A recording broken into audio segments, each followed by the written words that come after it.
Hello and welcome back to another Star Citizen video, and today, or rather this would be the last video for Invictus Launch Week 2954. We have 1 day. Oh my goodness. It is right in front of my screen and I still make that blunder. Oh my goodness. I'm gonna leave it there. I'm gonna leave it this. I'm not gonna edit out. I'm not gonna re-record. 1 day, 21 hours and 59 minutes. But by this video goes up, it should be 1 hour. 1 day, 21 more hours left, or if not 20 hours left, depending if you wake up and if you watch this video straight away when it posts up. So, with that being said, there are good ships out there, and for those who are still on the fence of Star Citizen, you have the last remaining hours to play, right? 1 day, 21 hours more to play. I would say within 24 hours, okay? And if you want to continue your journey in the verse, this is a big PSA out there, is all you need is a starter pack. And in this case, it's a discounted starter pack. And I will only, all right, I have to make this clear because lots of people out there says, oh no, it's a scam, Citizen, blah, blah, blah, blah, blah. I would say vote with your wallet. If you want to continue to play, $40.50, the Aurora MR starter pack is just nice. That's it. If you want to spend a little bit more, which I don't, and I will say I won't really recommend for those who are on the fence, those who are on a budget, especially budget gamers. I will advocate about budget games as best as I can. The $56.25 is only for those who already have a clear head and says, you know what, I really do enjoy Star Citizen. I want to help the development a little bit. Then the $56.25 for the Avenger Titan is the best pick because the Avenger Titan is the best starter ship. And with a 25% discount, perfect. Perfect, because if you get the Avenger Titan standalone, it is $60. So that helps, right? That really helps for those who are on the fence, straight up. Okay, let's load up the Titan.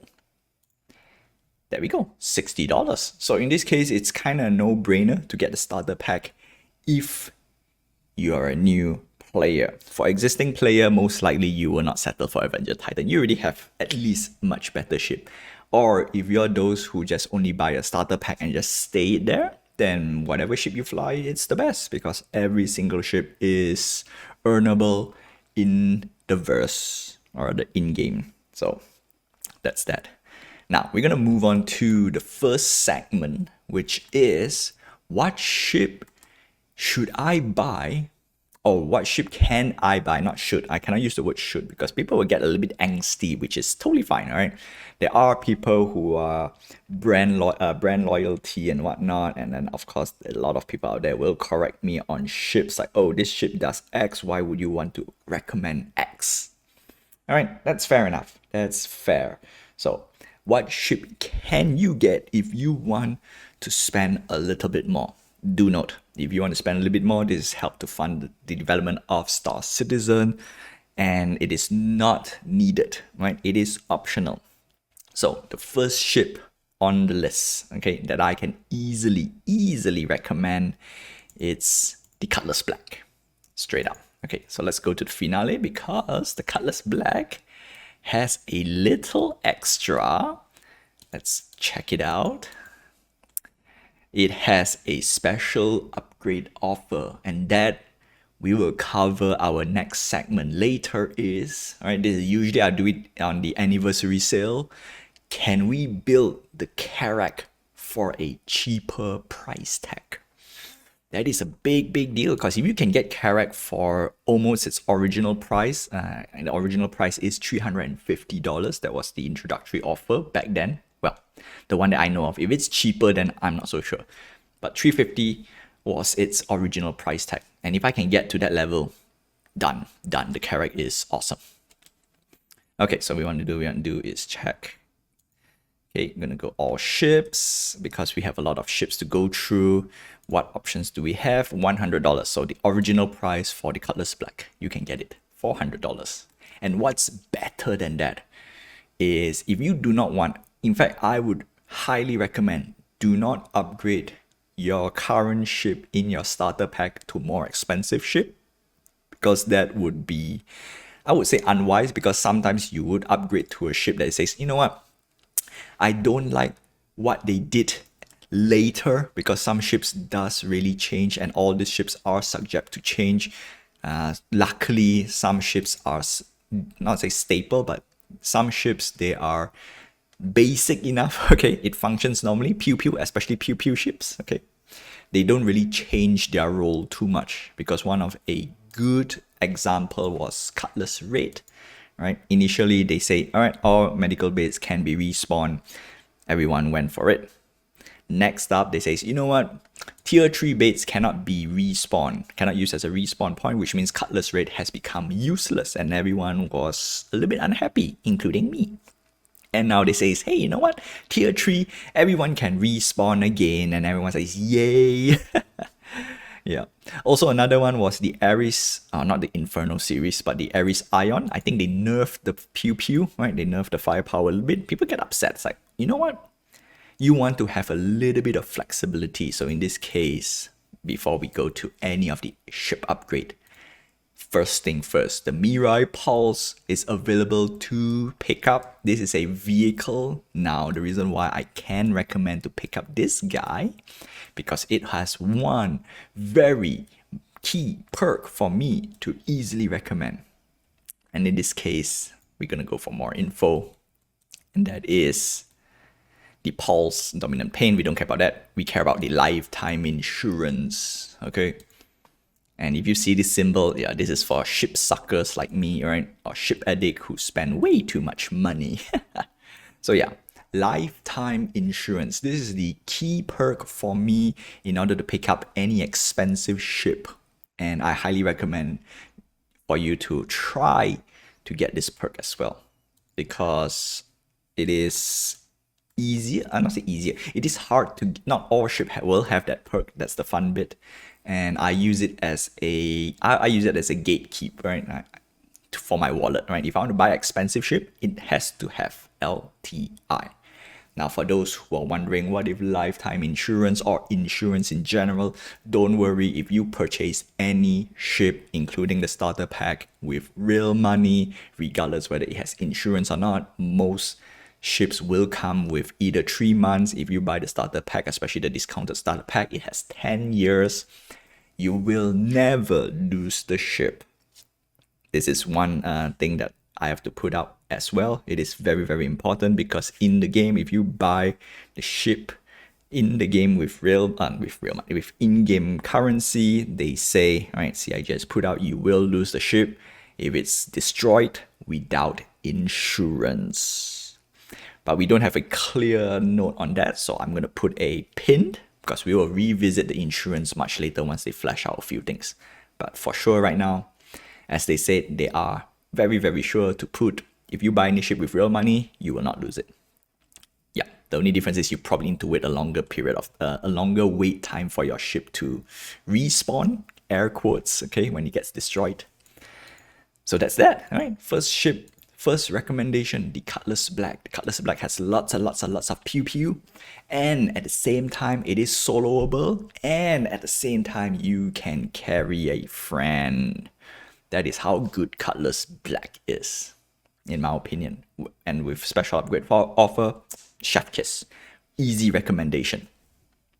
Next ship is also another Cutlass series, right? And you guys probably know already, it is the Cutlass Raid, right? That's the second ship that I would recommend, because what is better than the best haul? You get a respawn with it. So in this case, the Cutlass Raid, and it's not far off, $135 easily. Easy pickup. If you're going to spend $100 already, Cutlass Raid is a no-brainer, right? Just put on a little bit more, and then you can get it. In fact, I'm going to build the Cutlass Raid for cheap, and I think you can get it as low as 120. I think you can get it as low as $120. We're going to check it out later. All right. So with that being said, those are the only 2 ships that I will recommend for people who are on the budget, right? And at the same time, you want to support a little bit more. Again, big PSA. I will have to stress this a lot. You only need a starter pack in order to play the game. Everything else is extra. For me, the reason why I can recommend this without too much buyer's remorse, no. I can easily recommend this if you want to spend a little bit more, but you want to get the most content out of the ship. That's how I put it. So the Cutlass Fit, it's the best of the best if you really want to spend that amount of money. It is not too expensive, right? That's how it is. Okay, now we're gonna move on to two more ships. Now these two ships is a little bit different because it is slightly more expensive. And when it means expensive, it hits a number that a lot of people say is, why am I spending so much money on this ship?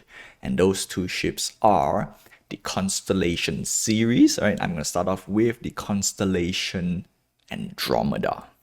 Okay, so let me load the RSI and let's go to Andromeda.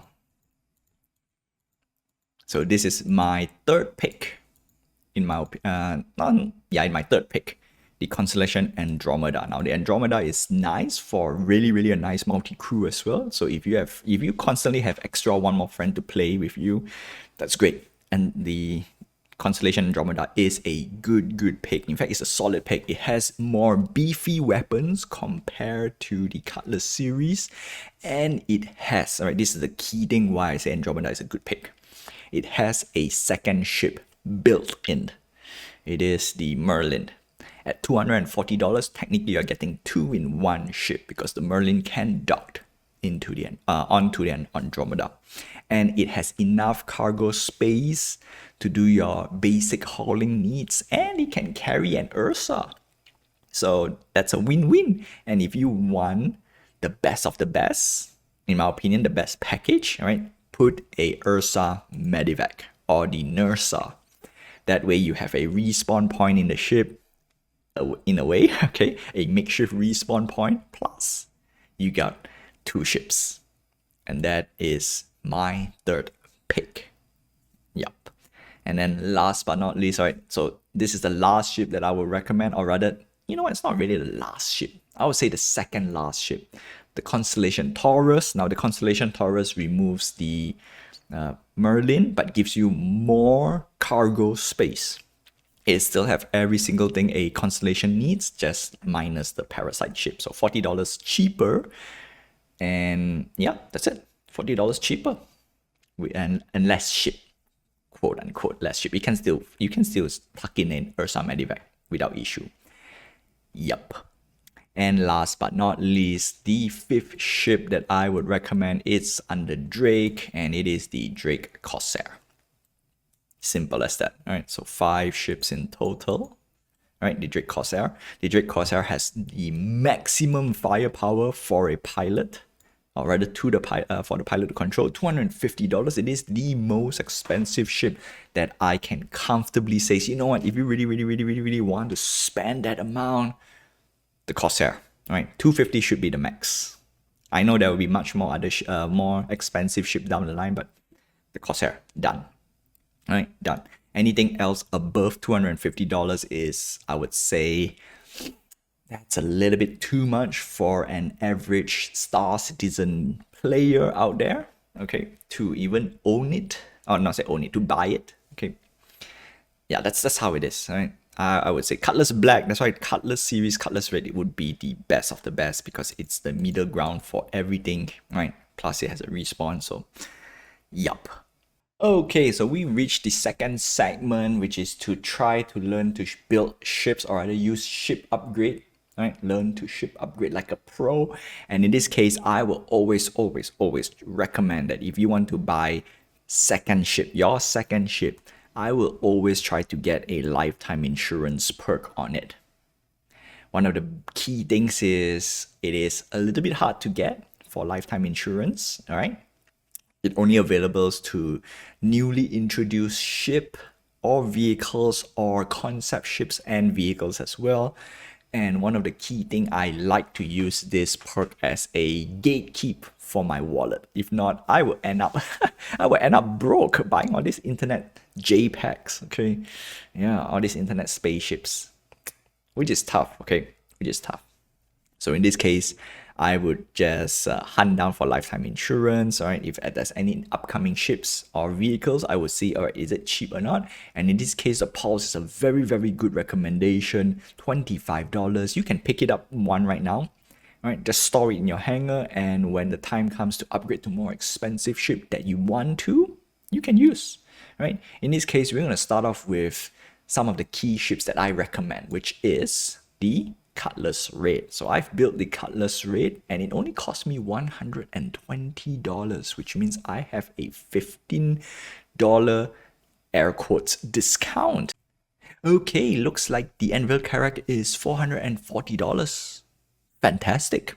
Can be better though. Can be better, because I think the previous carrack that I built was less than $400. It was like okay, it wasn't $350 because I've forgotten to add in the lifetime insurance ship. Okay, in this case, we're gonna build off base the Mirai Pulse at $25. This is actually a very good ship. I would recommend. If you're not gonna build to the carrack, that's totally fine, right? But for those who knows they want to spend a little bit more money to get more ships, pick up the Pulse, right? Highly recommended, because what you can do, Pulse to Cutlass Black, you just add $70, lifetime insurance to Cutlass Red, lifetime insurance already, right? So in this case, what we do, Pulse to Black, Black to Red, Red to Retaliator. There we go. Now you have Retaliator, lifetime insurance. Bam. All right, Retaliator to the Taurus, Taurus to the Ares Inferno. All right, so anything less than, in my opinion, anything less than $30 gap, all right, I think it's okay-ish. If it's like 35, it's like, oh, I don't really like 35. I like to keep it below 30. In fact, I would love to be at least 20, right? $20 upgrade path or less than, right? 5 is perfect, but it's a bit hard to chain up 5. Like $70, yeah, this is not that great. But later you see one very terrible price that I don't like it. That's why the carry is that expensive. So let's continue. Inferno to Harbinger. You really can get a Harbinger for cheap, but you can get the Caterpillar even cheaper. So in this case, bam, $10, $20, fantastic. Caterpillar to Valkyrie, $20. You really can get one of the best modular ship right now. I won't say right now. Best future modular ship if nothing changed for a relative cheap price. Okay, but of course the king of modularity is not the Caterpillar. It is the Endeavor. I'm keeping an eye out of it, but again, Caterpillar it's not bad, right? If you want to, you get one of the best dropship, in my opinion, the best dropship. Okay, the Valkyrie, and last but not least, Valkyrie to carrack. Unfortunately, $185, that's a big oof. I don't recommend, right? In this case, what I will do, I won't straight away upgrade from Valkyrie to carrack, because that's a bad choice. What I would do, I would go pick up the carrack, right? Make sure you select the cheapest one. In this case, the Warborn Edition, whenever there is, and pick the cheapest upgrade path, which is flight ready. Don't pick concept ship, because concept ship might go up in price. Actually, not might. It will go up in price when it's flight ready. So I know that Ironclad Assault will go up in price. Would it be $600 or maybe $650? Feels like a $650 to $700 ship when it's flight ready for the Ironclad Assault. Yeah. So in this case, what we do, we're going to pick up the M2 Hercules or the Hull C. In this case, I would pick either one, right? So in this case, M2 Hercules, you only pay extra $40. And then what you do, you wait for anything in between the Valkyrie to the Hercules. That's it. Right, so that's how I built the carrack for cheap in general. Now, before I go, one last thing I would love to show you is the Polaris, right? How cheap can you get the Polaris? $530, which is fantastic. With the New thing that they have added, which is nice, because from Carrack to Perseus, $15. That is like, wow, that's a good deal, right? And Perseus to Polaris, $75. I wouldn't recommend Perseus to Polaris straight away. Do the same thing from Valkyrie to Carrack. You want to get something in, you want to leave something in between. Yep. With that being said, thank you for tuning in. I really, really do appreciate it. Don't forget to like, subscribe, hit the notification button, and help this channel grow. And I hope you guys are informed on all these small little things, all right, about Star Citizen. And for those who are on the fence, remember, you only need a starter pack. Everything else here is just extra. You can earn it in-game with in-game currency. And that's about it. Until then, I will see you in the bus, and fly safe.